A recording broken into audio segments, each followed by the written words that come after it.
What is the HCF of 204, 1190, 1445? ఈ 3 నెంబర్స్కి HCF ఎంత అని అడిగినారు. మనం ఏం చేయాలి ఫస్ట్ అంటే 2 నెంబర్స్ తీసుకోవాలి, రిమైండర్ 0 వచ్చేంత వరకు చేయాలి. లాస్ట్కి ఉన్న డివైజర్తో మళ్ళీ థర్డ్ నెంబర్తో డివిజన్ చేయాలి. వచ్చిన రిమైండరే మనకు ఆన్సర్ అవుతుంది. ఓకేనా? సో ఎట్లా చేయాలో చూద్దాం. 2 నెంబర్స్ తీసుకుందాం. 1190 divided by 204. 204 5 1020. 0 minus 0 0. 9 minus 2 7. 1 minus 0 1. 204 వేసుకుందాం. 170 1 170. 4 minus 0 4. 10 minus 7 3. ఓకేనా?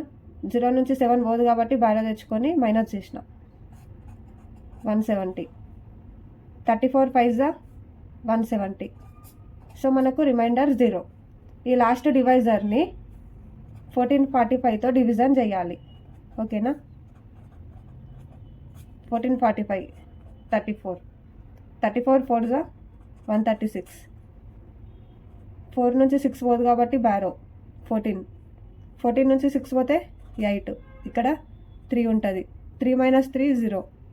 ఇక్కడ ఉన్న నంబరు 5 వేసుకుందాం. 34 2 68. 5 నుంచి 8 పోదు కాబట్టి బ్యారో 15. 15 నుంచి 8 పోతే 7. సో మనకి ఇక్కడ 7 ఉంటుంది. 7 minus 6 1. ఎంత వచ్చింది రిమైండర్? 17A.